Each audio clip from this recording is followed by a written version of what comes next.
have the reputation to consider. Choose your next words carefully, Leonidas. They may be your last as king.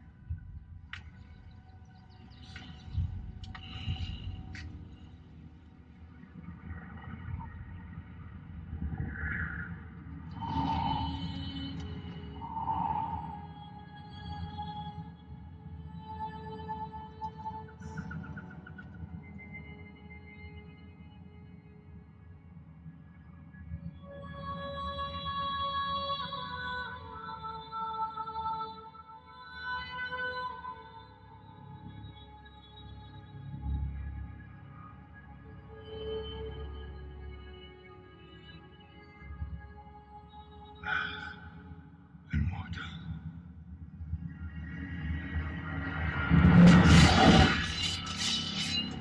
Madman.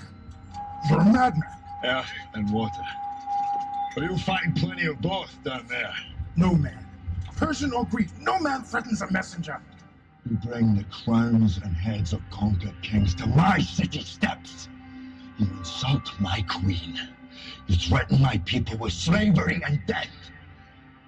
Oh, I've chosen my words carefully, Persian. Perhaps you should have done the same. This is blasphemy. This is madness.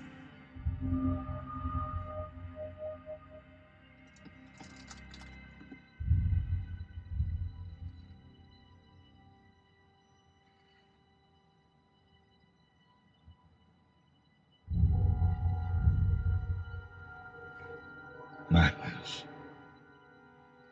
This is... Ancient Greek pottery provides an insight on the diversity of vase shape, uniqueness, technique, and style variation.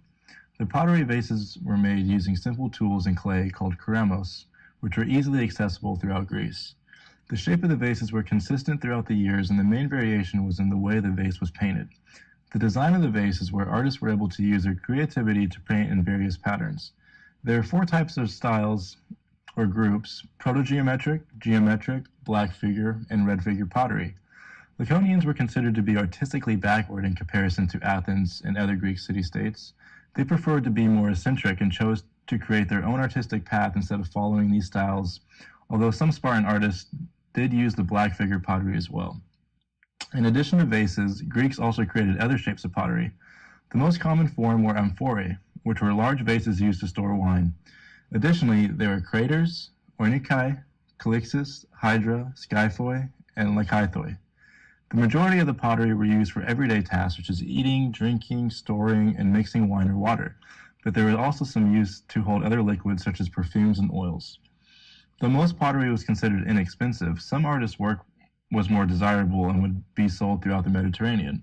Sparta was considered to be one of the most important bronze working centers as they specialized in small-scale bronze sculptures production and decoration. Commonalities in the bronze sculptures included hydrae, or large water jars, dish-shaped mirrors, nude girls, handles, snakes, lions, and mythical figures. Laconian bronze work was popular in the West, and because of that, many artists were able to follow their sales into Italy and France. For this reason, bronzes are ascribed to Spartan workshops, although the discovery is debatable. Columns. What are columns? Well, those elongated cylinders are often beautifully carved with a selection of geometrical shapes and silhouettes. They help sustain the weight of various structures and have been commonly used on buildings for many centuries. In ancient Greece, columns were made of wood with a mixture of various stones. Cartwright claims in archaic Greece, stone began to replace wood as the primary building material for larger buildings. His claim suggests that stone was used for longer than we believe. There are 3 sections in the column. The bottom is called the base, the middle the shaft, and the top is referred to as the capital. The main purpose of the column was to sustain the weight needed to keep the structure up, but the columns also added uniqueness and style, giving the building more space for light room area. The first stone columns began to replace wood in mid-7th century BCE. When it came time to build the temples, the Greeks were much simpler in their style. Their style of preference is commonly called Doric, and it consisted of using only the capital and the shaft and excluding the base. Another style of columns is the Ionic style. It would include a base with a capital but utilized a double scroll. A bigger column, the Corinthian, is much slimmer and has leaf garnishes at the base and capital. Columns in temples play a significant role because their existence in Spartan and Greek culture has long been used as a definition of elegance and structural architecture. Spartan gods played a monumental role in the everyday life of Spartan soldiers and civilians. The Spartan culture was polytheistic, which means they believed and celebrated multiple gods. Unlike other Greek nations, the Spartans practiced respecting, praising, and obeying gods religiously. Zeus and his team of mighty Olympians were among the most respected and valued. The Spartans used the ideologies presented by each god and deity in the same manner one would use the Ten Commandments today to live their lives. Aphrodite, the goddess of love, was heavily respected not only as the goddess of love, but also as the goddess of war among the Spartan civilization. Aphrodite was regarded as a strong warrior, coinciding with their beliefs in regards to fighting, along with them practicing the equality of women. Due to the military nature of the Spartan society, they favored gods whose ideals aligned with theirs. Ares, the god of war and spirit of battle, was one of the salient gods. They often made canine and human sacrifices in his name. Apollo, who was a talented archer and god of healing and light, was also a high-ranking avatar in Spartan life. The Spartans believed Apollo was able to sustain health amongst them, but also had the power to cause total destruction through diseases like the plague. Because of this, the Spartans regularly worshipped and prayed to Apollo, particularly during their annual religious festivals. The Spartans worshipped their gods on a daily basis, but on occasion they would hold spiritual festivals to show reverence. It's a common belief that despite the Spartans being a heavily militarian state, combat was excluded from the festival days. The two main festivals held were the Hykyntheion and the Gymnopaedia. Hykynthia was the second most important festival, held during the month of Hykynthia. This was a 3-day festival honoring Hykynthus and Apollo. According to mythology, Hykynthus was a young man of Amyclae who attracted Apollo. While trying to train him on the discus, Apollo accidentally kills him.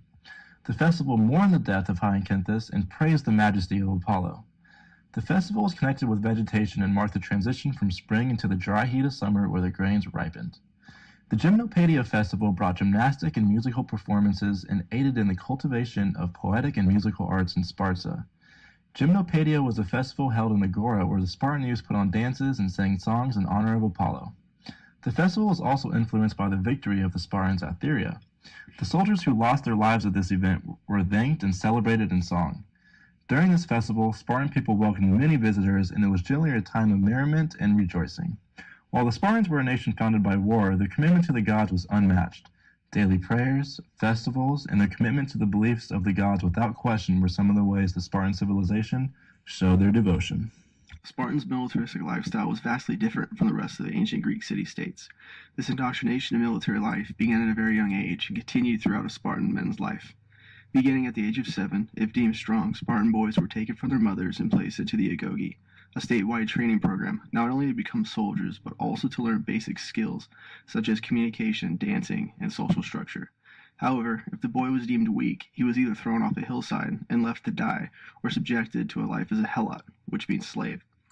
From the moment the boys are taken from their mothers, they begin to go through harsh training exercises, such as deprivation of food and water, marching without shoes, and enduring intentional pain to tough them up as soldiers. This training continued until the age of 20, when Spartan men passed the test of the agoge and were finally considered citizens, as well as becoming full-time soldiers. Spartan men stayed in the military until the age of 60, if they are able to live for that long. Spartans were also widely known for the armor they chose to wear in battle.